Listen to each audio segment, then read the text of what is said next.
Okay, breaking news, breaking news. So, YouTube family, there's a lot of strange things going on since this Diddy thing hit and it kind of got the storm going wild. So, Young Miami is being accused of, you feel me, doing that chowder, that clam chowder powder. You feel me? I gotta watch my words for YouTube.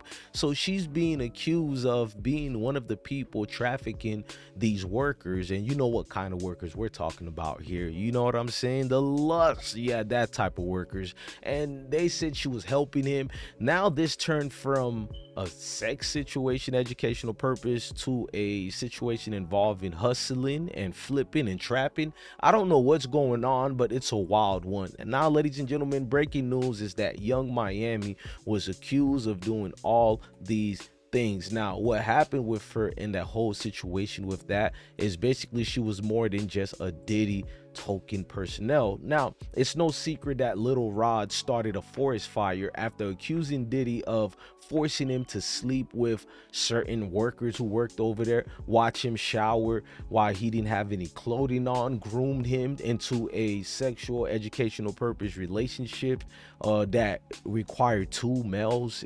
We're not going to get into that. It's a little too deeply. He goes into that. Now the lawsuit was amended and more information is now available, which includes more claims about Young Miami. As you guys can pause and read some of these. Now let's continue. It says Young Miami found that Diddy's former girlfriend was listed as an alleged blank worker. Now, for the now disgraced music mogul, you know what I'm saying? So basically, Young Miami got told on that, you know what I'm saying, that Diddy was having different girlfriends who he basically was allegedly, you know, selling them for loose change, if you know what I mean. And she knew about it. She was well versed into what was going on, and that's why she's been quiet about it. Now in this new lawsuit, it alleges that Diddy's and these certain workers and Young Miami, Jade, Daphne Joy would receive wire transfers or cash payments from Robin Greenhill. Now they specify this deeply, ladies and gentlemen. They go in depth into the names and all parties involved who got these transfers or whatever. Now, Little Rod alleges that this sex ring, which allegedly organized by Diddy and members of other companies, also included young ones who were not of age. He says he witnessed several parties while minors were given alcohol and, you know, laced with certain other things, paraphernalia.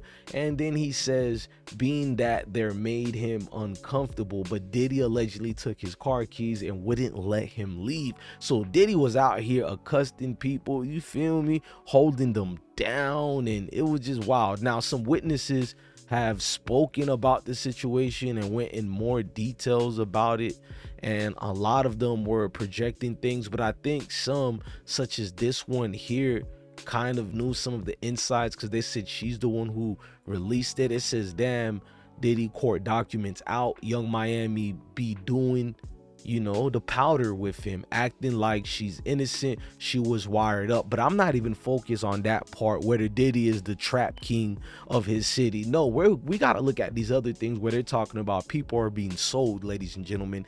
That is human, you know what, we can't say that word here. Now, that's not the only time that Little Rod felt pressured by Diddy. In 2022, he says Diddy invited him into a bathroom to do some powder and asked Little Rod, did he have $100 bill? When Rod said no, Diddy allegedly waited to do it with Young Miami. In the amended version, Little Rod details how Diddy allegedly loves the pink powder, a combination of ecstasy and educational purpose powder that he got from his mule, Brendan Paul. That's the one we seen who got arrested, and I showed you guys him.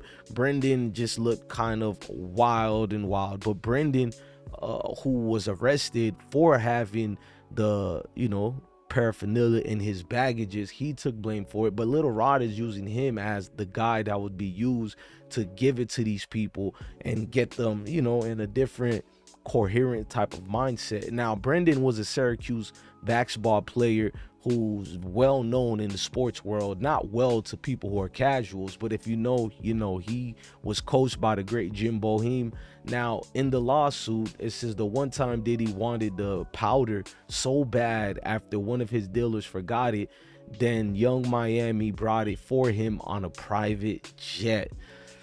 Yeah, these things are going more deeper, man. I don't know what this is gonna be ended with, but we can clearly see is getting a little bit uncomfortable. If you want to be honest about it, it's getting a little detailed deeper than what we thought it was.